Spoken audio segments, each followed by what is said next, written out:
요한복음이 이제 마지막을 향해서 가고 있는 중에 있습니다. 21장이라고 하는 또 후기라고 불리는 마지막 한 장을 남겨놓고 있는데요. 21장을 후기라고 부르는 이유는 무엇이냐면 오늘 본문에서 일단은 요한이 그의 복음서를 일단락 맺고 있기 때문에 그렇습니다. 그러니 오늘 본문은요, 요한이 전하고 있는 요한복음의 결론 부분에 해당한다라고도 볼 수 있을 것 같습니다. 오늘 본문의 구조는 크게 세 부분으로 나눌 수 있는데요. 첫 번째는 부활하신 예수님께서 제자들을 만나셔서 지상 명령을 주시는 장면과, 그리고 우리가 너무나 잘 알고 있는 도마를 만나시는 장면, 그리고 마지막에는 요한복음을 기록한 목적을 제시하는 부분으로 크게 세 개로 나누어 볼 수 있습니다. 마지막 세 번째 파트인 요한복음 20장 30절과 31절을 좀 한번 먼저 살펴보고 오늘 본문을 살펴보도록 할 텐데요. 제가 다시 한번 30절과 31절을 읽어드리겠습니다. 예수께서 제자들 앞에서 이 책에 기록되지 아니한 다른 표적도 많이 행하셨으나 오직 이것을 기록함은 너희로 예수께서 하나님의 아들 그리스도이심을 믿게 하려 하며 또 너희로 믿고 그 이름을 힘입어 생명을 얻게 하려 함이라. 요한이 그의 복음서를 쓴 목적은 너무나 분명합니다. 요한은 예수님께서 행하신 표적을 기록하기 위하여서 그의 복음서를 썼다라고 이야기하고 있습니다. 이 표적은 무엇이냐면 예수님께서 그리스도이심을 나타내는 표적들이었습니다. 그래서 이 표적들을 통하여 예수님께서 첫째는 하나님의 아들이시라는 것과 두 번째는 예수님께서 그리스도시라고 하는 것을 나타내기 위해서 쓴 것이 바로 요한복음이라고 하는 것이죠. 이 두 가지가 중요한 이유는 다윗에게 주셨던 하나님의 언약과 연관되어져 있습니다. 하나님께서 다윗에게 약속하셨던 것은 무엇이냐면 너의 줄기 가운데서 나오는 자가 성전을 건축할 것이고 그 성전을 건축하는 자를 내가 영원한 왕, 다시 얘기하면 그리스도로 세울 것이며 또 그를 내가 나의 아들이라 부르겠다고 하셨던 약속이 있었고요. 그 약속을 기다리는 가운데 우리가 오신 예수님을 그 약속하신 그리스도로 믿느냐 안 믿느냐가 굉장히 중요한 이슈였다고 하는 것이죠. 다시 얘기해서 우리가 믿는다는 것은 우리의 믿음은 예수님을 그 약속된 그리스도로 믿는 것을 이야기합니다. 그리고 이 믿음이 중요한 이유는 그리스도이신 예수의 그 이름을 힘입어서 우리가 생명을 얻을 수 있기 때문이라고 오늘 요한은 이야기하고 있습니다. 결국 우리의 싸움은요, 예수님을 나의 그리스도로 인정할 수 있는가 없는가의 문제입니다. 또한 예수님을 나의 그리스도로 인정하는 삶을 살아내고 있는가, 또 살아내지 못하고 있는가라고 하는 것이죠. 이런 의미에서 오늘 등장하는 도마의 이야기는 예수님의 부활하심을 향하여 의심을 품었던 한 제자에 관한 이야기가 아니라 요한이 그의 복음서를 결론 맺으면서 그가 자신의 복음서를 기록한 목적인 표적을 통하여 믿음을 얻은, 다시 얘기하면 표적을 통하여 믿음을 얻게 한다고 했는데 그 표적을 통하여 믿음을 얻었던 자를 결정적인 증거로 제시하며 우리 또한 그렇게 믿음 있는 자가 되라고 이야기하고 있는 것으로 볼 수 있습니다. 도마의 이야기를 나누기 전에 먼저 그 앞에 등장하는 예수님께서 제자들을 만나셔서 지상 명령, 다시 얘기하면 사명을 주시는 장면을 좀 살펴보고 도마의 이야기로 넘어가면 좋겠습니다. 사명에 관해서 이야기할 때에 요즘 요한복음을 계속 묵상해 오면서 저에게 굉장히 강력하게 주셨던 두 가지 도전을 좀 같이 함께 나누고 그 다음에 이 사명에 관한 이야기를 하겠습니다. 한 제자가 있었습니다. 예수님을 너무나 사랑했고 예수님 또한 그를 너무나 사랑했던 제자였습니다. 그런데 예수님께서는 지금 십자가에 달려 죽음에 가까이 다가가고 있던 상황이었고 그 서로 사랑하는 두 사람은 대화를 나눌 수 있을 만큼 가까운 거리에 있었습니다.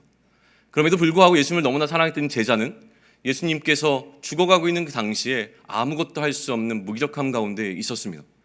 그렇게 안타까워하고 있던 제자를 향하여 예수님께서 한마디 하셨습니다. 나의 어머니를 너의 어머니로 모셔줄 수 있겠니? 아무것도 할 수 없었던 제자에게 주셨던 예수님의 이 부탁은 그 남은 제자의 일생을 통해서 어떠한 영향을 미쳤을지를 상상해보고 추측해보는 것은 어렵지 않습니다. 끝까지 주께서 맡기신 그 사명을 붙잡고 살아가는 삶, 살아냈을 것이 분명하기 때문에 그렇습니다. 한 여인이 있었습니다. 예수님을 너무나 사랑했던 여인이었습니다. 예수님이 사라져버린 예수님의 죽음 앞에서 고통스럽고 더 이상 예수님을 마주할 수 없는 안타까운 상황 가운데 예수님의 죽음이라도 보기 위하여 무덤으로 달려갔던 여인이었습니다. 그런데 무덤에 찾아갔을 때 예수님을 만날 수가 없었습니다. 여인은 비통해했고 슬퍼했고 공포 가운데 머물렀습니다. 여인은 이렇게 얘기합니다. 내 주님을 찾을 수가 없습니다. 사람들이 내 주님을, 나의 주님을 어디에다 두었는지 찾을 수가 없습니다. 철저하게 예수님을 만날 수 없는 부재함 가운데 빠졌던 여인은 고통스러워했습니다. 그때 예수님께서 그 여인을 찾아와 그 여인의 이름을 부르십니다. 마리아야. 그리고 그 마리아에게 부탁하십니다. 나를 붙잡지 말고 가서 네가 본 것을 제자들에게 전해주지 않겠니? 이 여인에게 남은 일생 동안 그 여인이 어떠한 삶을 살았을지를 예상해 보는 것은 그리 어렵지 않습니다. 그리고 오늘 예수님께서는 제자들을 찾아오셨습니다. 두려워하고 있는 제자들이었습니다. 예수님을 더 이상 만날 수 없는 부재함 가운데 놓여 있었던 예수님의 제자들 그 한가운데 예수님께서 찾아오셨습니다. 그들이 두려워하고 있었던 이유는 단 한 가지였습니다. 죽음에 대한 공포였겠죠. 그런데 이들에게 예수님께서 평강을 말씀하십니다. 무슨 얘기입니까? 두려워하지 말아라. 예수님께서 그들에게 첫 번째 하신 이야기는 두려워하지 말아라 였습니다. 그리고 두려워하지 말아야 하는 이유는 무엇이었습니까? 죽음의 공포 가운데 빠져있던 제자들에게 자신이 죽음을 이기셨음을 나타내는 방식으로 그들의 두려움을 해결해 주신 것입니다.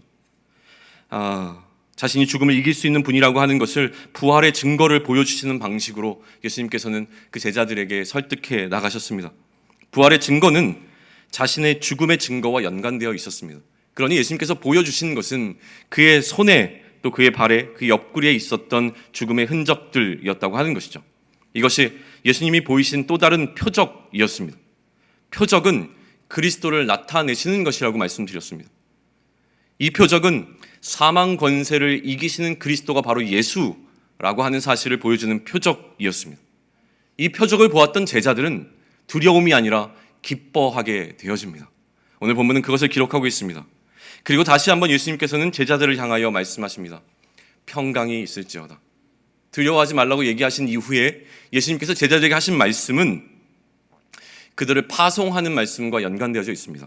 우리 21절을 찾으시고 한 목소리로 다시 한번 같이 읽으면 좋겠습니다. 21절 같이 있습니다. 예수께서 또 이르시되 너희에게 평강이 있을지어다.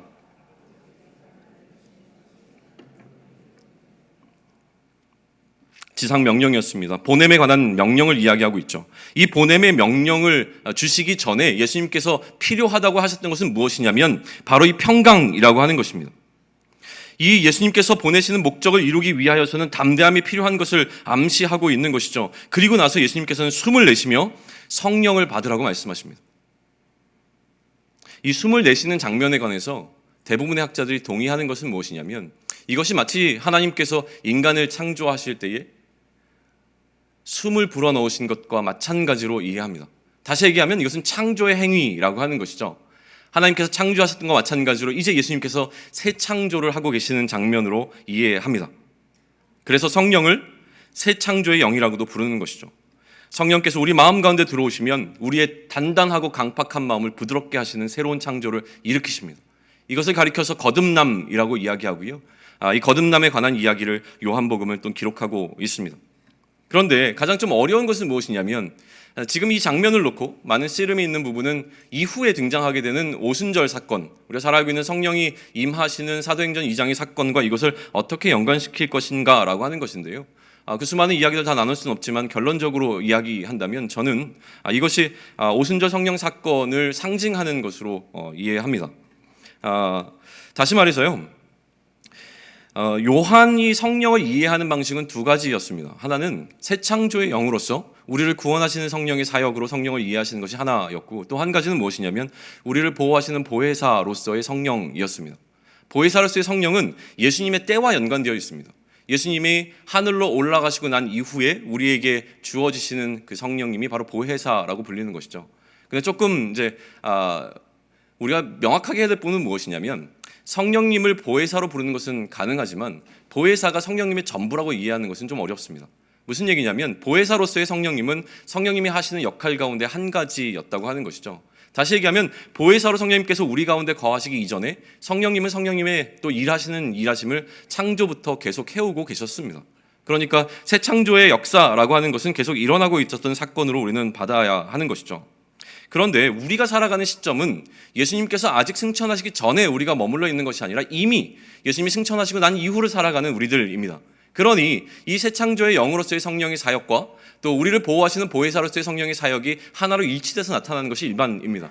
다시 얘기하면 성령이 우리에게 임하시는 성령 세례, 성령이 우리 마음 가운데 들어오시는 사건과 그 들어오신 성령이 더 이상 우리를 고아와 같이 내버려 두지 아니하시고 보호하시는 그 일하심이 동시에 일어난 사건으로 우리는 받아들여지게 된다라고 하는 것이죠.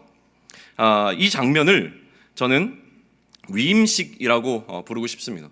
예수님께서 이 땅에 그리스도로 오시기 전에 성령의 임재, 성령이 임하시는 것, 성령이 기름 부음 받은 것처럼 부어지는 것을 경험하시고 이 땅에 그리스도로 파송되어 아버지의 보내심을 받아 오신 것이 예수님이었습니다.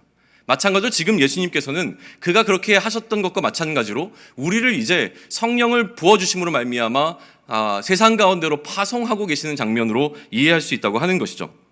마치 예수님께서 성령의 기름 부으심을 받으시고 그리스도로 이 땅에 보내심을 받으신 것 같이 이제는 예수님께서 제자들에게 성령을 부으시고 제자들로 그리스도의 사역, 다시 얘기하면 그리스도적 사역을 감당할 수 있게 세상으로 파송하고 있는 것입니다. 그렇다면 이 그리스도적인 사역이라고 하는 것은 무엇일까요? 그리스도의 권한을 위임받은 제자들이 받은 권세였는데 이것은 참으로 어마어마한 것이었습니다. 그것에 관해서 23절은 이렇게 기록하는데 우리 함께 좀 읽으면 좋겠습니다. 같이 읽습니다. 너희가 누구의 죄든지 사하면 사하여질 것이요 누구의 죄든지 그대로 두면 그대로 있으리라 하시니라. 죄사함의 권세를 우리에게 주심으로 말미암아 마치 우리가 그리스도의 사역을 그대로 감당하고 그의 능력 그대로 이 땅 가운데서 사역할 것을 우리에게 명하고 계시는 것을 우리는 이해할 수 있습니다. 이것은 우리의 능력이 아니라 사실은 위임하신 분, 다시 얘기하면 예수 그리스도의 이름으로 가능한 일이라고 하는 것을 굳이 설명하지 않아도 모두가 이해하실 줄로 믿습니다. 그런데 여기서 더 강조하고 싶은 것은 무엇이냐면 부활하신 예수께서 맡기신 사명입니다. 이 사명을 대하는 제자들의 태도에 관해서 우리는 좀 묵상해 보면 좋을 것 같습니다. 십자가의 죽으심의 표적을 목도했던 요한이 그의 남은 일생을 사명을 쫓아 살았던 것과 마찬가지로 예수님의 부재를 경험했던 마리아가 예수님의 임재를 다시 한번 경험하고 그의 삶 가운데 사명이 이끌림을 살았던 것과 마찬가지로 오늘 지금 그 예수님의 부재를 경험했던 제자들에게 찾아오신 예수님이 맡겨주신 그 사명은 앞으로 이 제자들이 어떠한 삶을 살아갈 것인가를 결정하는 굉장히 중요한 시점이 됐을 것입니다. 그런데 문제는 무엇입니까? 그때 없었던 제자가 한 명 있었습니다. 이 상황을 마주하지 못했던 제자는 도마였고요. 그는 믿지 않는 것이 아니라 믿을 수가 없었던 것으로 이해하는 것이 맞다고 저는 믿습니다. 그리고 8일이라고 하는 시간이 흘렀습니다. 부활이라고 하는 것을 경험해보지 못했던 한 사람에게 부활을 다른 사람의 이야기를 통해서 접한다고 하는 것은 믿기 참 어려운 일입니다. 그리고 모든 사람들이 예수님을 만났지만 자신만 예수님을 만나지 못한 채 8일이라고 하는 시간이 흘렀습니다. 그 시간 동안 도마의 마음속에는 어떠한 일이 일어났을 것이며 또한 도마와 제자들 가운데 어떠한 논쟁이 있었을 것임을 예상해보는 것은 그리 어렵지 않은 것 같습니다. 많은 이야기들이 오고 갔을 것입니다. 그리고 난 다음에 예수님이 찾아오셔서 또다시 하시는 말씀이 무엇이냐면 평강이 너에게 있을지어다 였습니다. 다시 얘기하면 이렇게 느껴지는 겁니다. 예수님의 부활하신 예수님을 만났던 제자들임에도 불구하고 도마의 합리적인 의심에 도마가 계속 제기하는 의심 가운데 그들의 마음이 혹 흔들리진 않았을까라고 하는 추측을 해봅니다. 여전히 무언가 그들 마음 가운데 두려움이 찾아왔을 수도 있겠다는 생각이 들어옵니다. 그리고 난 이후에 예수님께서 찾아오셔서 다시 한번 그들에게 두려워하지 말 것을 이야기하시고 있는 장면으로 이해할 수 있습니다. 그리고 도마에게 이야기하십니다. 표적을 보이신 것이죠. 내밀어 보라, 확인해 보라 라고 얘기하시는 것이죠. 의도는 너무나 분명했습니다. 왜 그렇게 예수님께서 하셨습니까? 믿음 없는 자가 되지 말고 믿는 자가 되라 라고 말씀하신 겁니다. 믿는 자가 되기 위하여 이렇게 표적을 보이시는 예수님의 모습이 나타나고 있는 것이죠. 그러므로 요한복음은요, 도마가 믿는 자로 된 이야기, 그렇게 끝을 맺고 있는 것입니다. 도마의 고백을 한번 보실까요? 28절인데요. 우리 한 목소리를 읽습니다. 시작. 도마가 대답하여 이르되 나의 주님이시여 나의 하나님이시니이다. 놀라운 고백입니다. 그렇다면 29절입니다. 29절도 우리 같이 읽을까요? 자, 시작. 예수께서 이르시되 너는 나를 본고로 믿느냐? 보지 못하고 믿는 자들은 복되도다 하시니라. 이거는 도마를 꾸짖는 말씀으로 흔히 잘 이해되어져 왔던 것 같습니다. 일리가 있는 이야기입니다. 그러나 지금 만약에 요한이 이야기하고 있는 그 흐름을 우리가 잘 따라간다면 이것은 도마를 꾸짖는 것이 아니라 이 29절에 필요했던 이유는 우리를 향한 배려라고 보여주는 겁니다. 더 이상 예수님을 우리는 이제 마주할 수 없습니다. 더 이상 예수님을 볼 수 있는 자는 우리 가운데 아무도 없습니다. 그러니 보지 않는 가운데 요한이 기록한 이 수많은 표적들을 통해서 믿음을 세워가야 하는, 다시 얘기하면 다른 사람이 경험했고 다른 사람이 보았던 표적들을 통하여서 예수님을 그리스도로 믿어야 하는 우리들을 향하여 그렇게 믿는 것이 더 복된 것을 이야기해 주시는 우리를 향한 위로와 격려와 도전의 말씀으로 우리는 받을 수 있지 않을까라고 하는 것입니다. 요한이 이 복음서를 쓴 이유 가운데 이 격려에 주목해 보았으면 좋겠습니다. 믿음 없는 자들이 아니라 우리는 사실은 믿는 자들이지 않습니까? 우리 가운데 믿지 못하는 자가 누가 있습니까? 그런데 우리의 문제는 이 믿음이 우리의 삶에 영향을 미치지 못한다라고 하는 것입니다. 우리가 믿고 있는 것이 우리의 삶 가운데서 실제가 되지 못하는 것을 우리는 너무나 많이 경험하고 있는 것입니다. 그러니 계속되는 우리의 요청은 무엇이냐면 예수님, 표적 좀 보여주세요. 내가 믿을 수 있도록 나에게 표적을 좀 보여주세요 라고 하는 요청을 할 수밖에 없다라고 하는 것이죠. 그러므로 오늘 이 요한복음이 우리에게 주는 도전은 수많은 예수님이 보이신 표적들을 기록해내므로 말미암아 이 표적이 우리에게 믿음을 주고 이 믿음이 우리의 삶에서 실제가 되는 것을 경험할 수 있도록 돕는 역할을 하고 있다고 하는 것입니다. 그러니 두 가지로 결론을 맺습니다. 우리는 이 믿음 가운데 복음이 어떻게 실제가 될 것인가를 고민해야 하고 오늘 마주한 이 부활, 믿을 수 없는 부활이 어떻게 우리 삶 가운데 실제가 될 것인가를 고민하는 삶을 살아내야 합니다. 복음이 실제가 되는 삶은 무엇을 이야기합니까? 복음이라고 하는 것은 예수께서 그리스도로 오심으로 말미암아 내가 이제 더 이상 멸망치 않고 영생을 얻게 되었다고 하는 것이 기쁜 소식인 바로 복음입니다. 그러니 복음의 본질은 예수께서 나의 그리스도가 되었다는 사실입니다. 그러므로 복음이 실제가 되는 삶이란 예수님께서 나에게 그리스도가 되었다는 이 기쁜 소식이 나의 일상을 통해서 실제가 되어지는 것입니다. 무슨 얘기입니까? 나의 날마다의 삶을 예수께서 그리스도로 다스려 주시는 그 삶, 살아내는 것이 복음이 실제가 되는 삶이라고 하는 것입니다. 예수님께서 그리스도 되심으로 나를 죄와 사망의 나라로부터 건져 주셨는데 그 건짐을 받아 나는 하나님 나라에 속한 자가 되었는데 여전히 내 인생을 다스리고 통치하시는 분이 예수님이 아니시라면 예수님이 내 삶의 그리스도가 되셨다는 복음은 나에게 실제가 되지 못하고 있는 것입니다. 요한복음의 독자들은 믿음이 없는 자들이 아니었습니다. 믿음이 있으나 당시의 여러 철학과 이단들의 소리에 그 마음을 빼앗기는 이들이었습니다. 날마다 흔들리는 자들이었다고 하는 것입니다.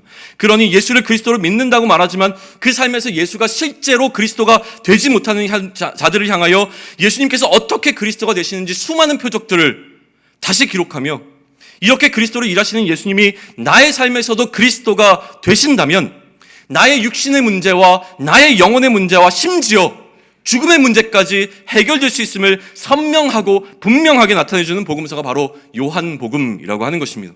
그러니 우리의 믿음이 흔들릴 때, 우리의 삶 가운데서 예수님께서 그리스도가 되어주지 못하시는 느낌을 받을 때 우리가 펼쳐야 하는 책이 바로 요한복음이라고 하는 것입니다. 요한복음이 계속 우리 삶 가운데 그 영향력을 미치기를 축원합니다. 부활이 실제가 되는 삶은 무엇입니까? 예수님께서 그의 죽으심과 부활을 다 이루셨습니다. 그런데 이것은 예수님의 죽으심과 부활이지 예수님의 죽으심과 부활이 나의 삶 가운데 실제로 다가오지 못하는 것은 왜입니까? 예수님이 죽었다는 사실도 인정합니다. 예수님이 부활하셨다는 사실도 인정합니다. 그런데 예수님의 죽으심과 부활하심이 나의 삶 가운데 전혀 영향을 미치지 못하는 이유는 무엇인가라고 하는 것이죠. 그것은 하나의 팩트로 그냥 끝나버리는 사건입니다. 그건 예수님의 사건이 내 사건이 되지 못합니다. 그러니 예수님께서 우리에게 허락하신 것은 무엇이냐면 성령을 받으라라고 하는 것입니다. 성령을 받을 때 예수님의 죽으심이 나의 죽음이 되고 예수님의 부활이 나의 부활이 되어진다는 이 신비로운 연합을 우리 성경은 이야기하고 있는 것입니다. 성령을 받을 때 예수 그리스도와 내가 하나가 되어짐으로 말미암아 그가 십자가에 못 박혀 죽으실 때 나도 죽었습니다. 그가 부활하신 것이 너무나 분명하니 우리가 살 것도 또한 너무나 분명한 것입니다. 그러니 우리에게 도전합니다. 뭐라고 얘기하냐면 이제는 죽은 자와 같이 사는 것이 아니라 이미 부활한 자로 살아가라고 우리에게 도전하고 있는 것입니다. 그것이 바로 부활이 실제가 되는 삶이라고 하는 것이죠. 부활한 자로 살아가는 삶. 그리고 나서 오늘 본문은 우리에게 이야기합니다. 그렇게 복음이 실제가 되어지는 삶, 부활이 실제가 되어지는 삶을 살아가는 우리들에게 중요한 것은 무엇이냐면 바로 사명이라고 하는 것입니다. 사명이 이끌리는 삶을 살라고 이야기합니다. 아버지께서 나를 보내신 것 같이 나도 너희를 보내노라. 이 모든 것은요, 예수님께서 우리를 보내시기 위하여 일하신 것이라고 하는 것을 우리는 인정해야 하는 것입니다. 우리는 보냄받은 자들입니다. 사랑하는 자에게 부탁하셨던 그 사명이, 제자들에게 주셨던 그 사명이 우리에게도 있다라고 하는 것을 반드시 믿으시기 바랍니다. 하나님께서는 낭비하시는 분이 아닙니다. 우리 각 사람에게 사명을 주셨고 그 사명이 우리를 살아가게 만들어야 합니다. 오늘도 우리를 호흡하게 만들고 그 사명에 이끌려 우리는 이 땅 가운데서 그리스도로서의 사명을 감당하며 살아가는 자들이 되어야 하는 것입니다. 그리스도의 남은 고난을 우리 몸에 채우시며 나아가야 합니다. 이제 우리 기도하기 원하는데요, 기도할 때에 특별히 여러분에게 부탁하고 싶은 것이 있습니다. 이 그리스도인으로 살아가는 어마어마한 사명을 갖고 있는 우리들은 그리스도로서의 삶을 살아내야 되는 자들인데요, 그런데 이 사명을 이루는 것이 너무나 어렵습니다. 내 힘으로 될 수 없습니다. 근데 그때 기억나게 하시는 것이 있습니다. 요한복음 17장입니다. 예수님께서 요한복음 17장에서 이러한 우리들을 향하여, 남겨놓은 제자들을 향하여 간절하게 기도하고 있는 17장의 기도를 다시 한번 읽어보셨으면 좋겠습니다.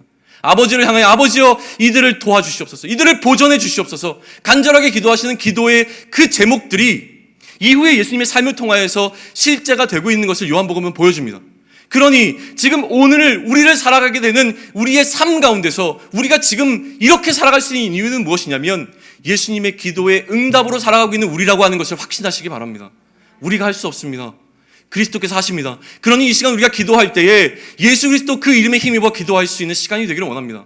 간절한 믿음 가운데 더 이상 믿음 흔들리지 아니하고 우리에게 허락하신 그 믿음 가운데 거하는 모두가 되기를 소망합니다.